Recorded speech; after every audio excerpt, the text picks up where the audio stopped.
Thank you for joining me today. A friend has literally just popped these two lampshades around for me to recover. There's no structure between the top and the bottom to keep it at a set distance, so I'm going to have to keep it as it is. She has chosen this linen to go on. This looks pretty. I think this is going to be quite an interesting project to do, so let's get on with it. I am going to make a pattern of this, which is quite easy. All I'm going to do here is mark at the beginning there and at the top here.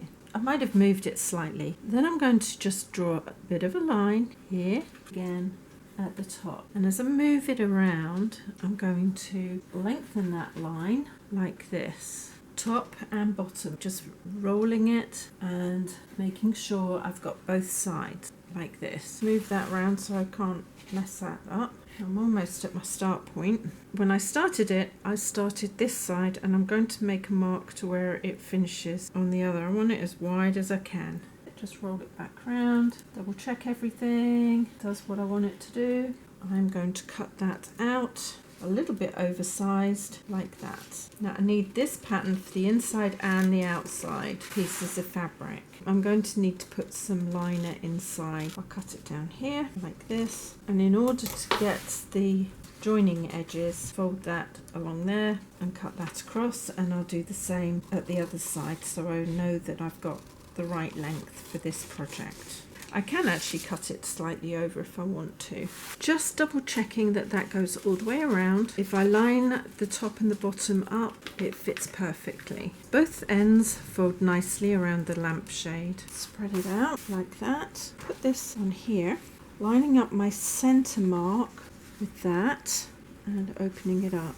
I'm not going to worry about this end because my seam comes here and about 1/2 inch of that goes underneath the lampshade. I'm going to come up this side and across, cut all the way around here, and I'm going to use the one I'm just cutting out now for the template of the second one. And then I'm going to cut 2 liners out as well in a white fabric. Just take me a minute to do. I've lined the one I've cut out on top of the pattern so I can work out where the pattern comes. I'm going to cut up here and then cut the second one out. So I'll cut that acrossways and I'm going to cut a few widths for the trim. I made the pattern a few days ago. Can't remember whether I'd allowed a full 1/4 inch or 1/2 inch for the seam allowance. I need to move that down slightly, and when I pinch it together, it is a generous 1/4 inch seam allowance. Take that down a little bit. I'm going to do it from top to bottom. Line up the side, forward a couple of stitches, back, and then forward all the way across. Make sure that the bottom edges are in line and let that take it on through. Make sure that's still in line to the bottom. When I get to the bottom, I'm going to reverse a couple of stitches and then off. I'm just pulling this down and into position to make sure that's fine. Yeah, perfect. Once the fabric is ironed, that will all come down. The trim I made 1 1/4 inches wide. Flowers go down, the flowers go down that way just to keep everything in line. It's on one of the smallest stitches and I'm going to sew from that corner to this corner and off the end. I can fold that over and add to it as many times as I want. This I am just going to open the seam and iron into place so that the seam is nice and flat all the way to the top round so that all of this is ironed. I am just going to fold along the center of here. If there were bigger shades I would have put a little bit bigger binding on, but this will be fine. And cut those off as I go, cut back the seams to within 1/4 inch, open each seam up, continue to go along this length of binding. Make sure it's nice and even as you go. Push all of that underneath like that because it's going to go that way anyway. It's not going to ruck up the new cover. With the lining, I have ironed the seam flat, lined the seam and seam up, pull the seam down as hard as I can to the bottom here and secure. Now the other thing with the lining, what I did was I took off 3/4 of an inch of the length at the bottom. I need it to be as secure as I can across the bottom. So by taking that fabric off, making sure those raw edges are together, I'm just going to pin that into position for now, and I'm going to make my way around, just pull the fabric as tight as I can and secure it in place. Pull the fabric from the top down. It should come in more or less evenly as well, and secure. So I'm going to work my way around the bottom of here to start off with. I just want everything securely pinned into place. I've cut down at each structure. You'll see a little white piece of metal there, and the lining comes in as well. Now I'm going to pin each of those sections to the front fabric for now. This will alter on the inside. Put that one there, this one here. Now I'm doing that so that everything holds tight inside, and I can work at the base without having too much of a problem with the fabric getting in my way.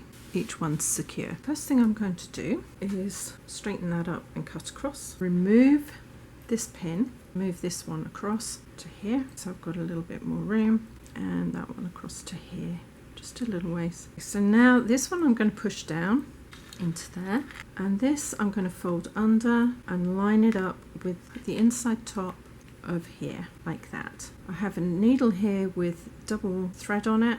Take that, I'm going to guide that through my fingers like this, and push that down, up and then down. Just 2 or 3 stitches. When I push this down is to make sure that the raw edge is level with the raw edge of this as it goes over. This means that sometimes the lining does alter slightly. It's a little bit fiddly. Push that down like that. Make sure that's even to the inside, and do a couple more stitches across, and then reset everything. So that's nice and even on that side. 1, and my thread keeps twisting today, that's not good. 2, there, it's quite tight and firm. Pull that through. I'll reset it up again in a second to make sure it goes in evenly all the way around. When I've started pulling that in, I can go to the top here and make a little bit of an alteration by pulling the inside up towards the top and repinning it, because it should get longer this end. Put that in like that. I'm not going to cut anything yet on the liner because I'm not sure where that's going to be yet. Put that down. Remove my next pin.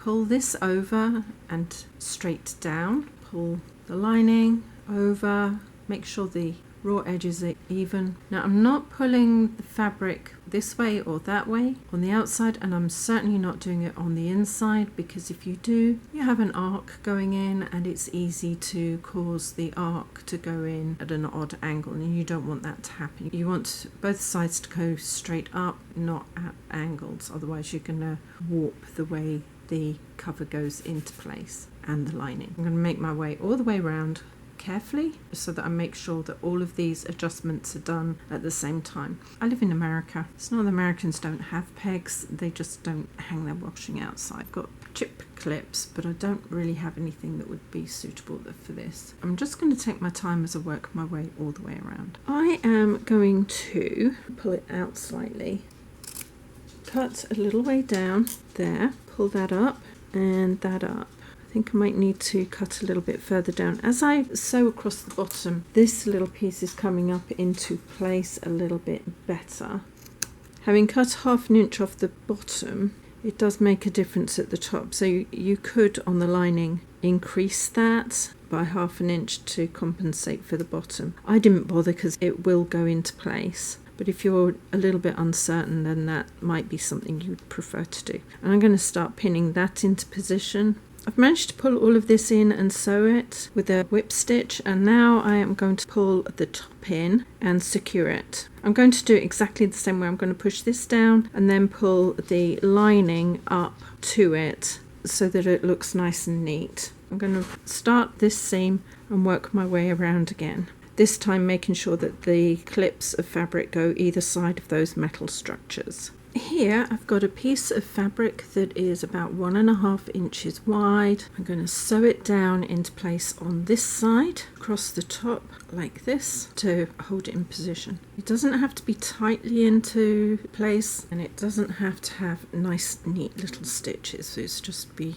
kept where it is. Unfortunately, I wasn't really thinking this one through. I did cut it on a straight length. I think if I'd cut it on a bias it would have been better. Fold that side over across the top like that of the structure, and again stitch it into position to start off with. And on this end I am just going to fold it a little bit further back and secure it so it won't come undone, just like this. When I get to the end, I'm going to cast off here and then cut the excess back like I have here, so that it's not too bulky for when I put the trim on the top. This is the trim I'm putting on. I should have made it a little bit wider. I cut it at 1.25. I should have cut it at 1.5. It's not really a problem. I folded it in half and ironed it so it would be nice and stable. I always start everything close to the seam. Fold that under just slightly, and this is where a little bit wider would have worked a bit better, because then I could have had 1/2 inch up under there and then ironed the guide in half. This works, it's not a problem at all. Line the fold against the outside edge like that. I'm going to put my needle in behind here quite a ways so that the knot that I started with is behind there. Secure it, hold it, and then I'm going to put a small whip stitch. It'll be fine. Pull it through, keep everything stable. You could pin it if you wanted to. I invariably don't. Up again about 1/4 inch away, pull everything through so it starts off, pull everything tight, tuck a little bit more underneath, and again up through. You can do 2 or 3 stitches at a time. You don't want to do much more than that. Put your finger on there as you pull that through and carry on going almost to the other end. It's going in quite evenly. I'm going to fold that over so I can see on the back side where that comes to. Roll that into place. I'm not going to pull it as such, but I'm going to take there. That's where the end of the raw edges meets. Remove that, and I'm going to fold it along that weave line like that and cut it back along here like that. Refold that and then fold this one back. So that actually meets up quite well. Take that just a wee tad back, I think. I'm trying to fold it along the weave line so that I can maneuver that into place. I've worked out that if I come up the back side here, it doesn't seem to pull the threads out. Fold that again and then even it up, across a few stitches like that, back across. This is a ladder stitch. Pick up a couple of little threads on this side and out, and once everything's lined up, across on this side, and I'll repeat that all the way along both of these fold lines, keeping it as even as possible. The stitches are probably about 1/8 of an inch. They're as small as I can reasonably make them, and then I come in where the fold is at the top there, and then I'll go across the top to the other side of this seam and cast off. I'm going to even that out on that side. Push all of this up and into position and continue sewing it into place and cast off when I get there. Just takes a little bit of manoeuvring to get all of those rough edges in, especially as I want to keep it as even as possible. Fold that under, a couple of small stitches so I can go over the join, make sure any threads are hidden up there. I try to catch both sides of a seam so they can't unravel, and I'll make my way to where I started, which is here. There's that one, and this one, and I will overstitch about 1/2 inch, just like I would if I was sewing on the sewing machine, just to make sure that that doesn't unravel. It works just as well as casting off, so I think that's the last one there.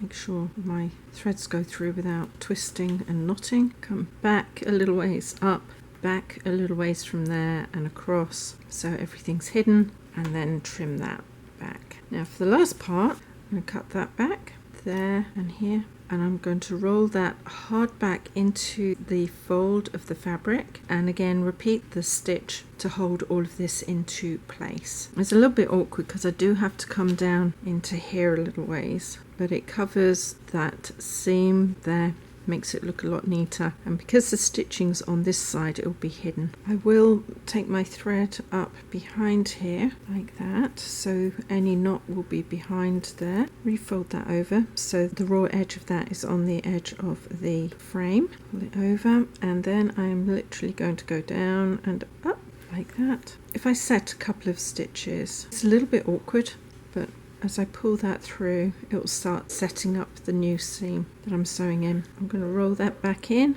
like that. I'm going to do a couple more stitches here. Now the nice thing about this is it does tighten up the lining on the inside as everything gets pulled in. So there's my 2 stitches, and I'll pull this in and I'll carry on working my way around so it looks nice and tidy. I do this at the top and at the bottom of the frame. I will tell you, I could glue it in. I just really dislike hot glue. I get tired of burning myself, the strings that get left with it, and I'd much rather do something that my friend, if she wants to change anything, can easily strip out and not have to buy a new frame. That's the whole idea of doing it this way. This won't take too long. It's fine, once you get it started, the rest of it just falls into place. And actually I get to the point where I can put 3 stitches in and pull it through, and it works just as well. It's just the first few stitches I tend to be a little bit more cautious on. That will come in nicely and quite quickly. I have secured all the way around here, including over the top of the trim there that goes behind the structure, and all the way around here. As you pull this around onto here, it does tighten the inside up a little bit better. I'm pleased with that. I think she's going to be thrilled too. Thank you for joining me on this project. I thoroughly enjoyed it. I made a change because I was able to hand sew everything. If somebody's paying me to do something, I'd much rather not get involved with hot glue on a lampshade. The thing that worries me is eventually glue changes colour, and then you risk the colour coming through the fabric on the front of the lampshade. So this is the way I prefer to do it. I hope I've imparted some useful information on covering lampshades. If you'd like to hear more from me, please subscribe, hit the bell button, and a few thumbs up would be brilliant. And in the meantime, take care. See you later. Ciao.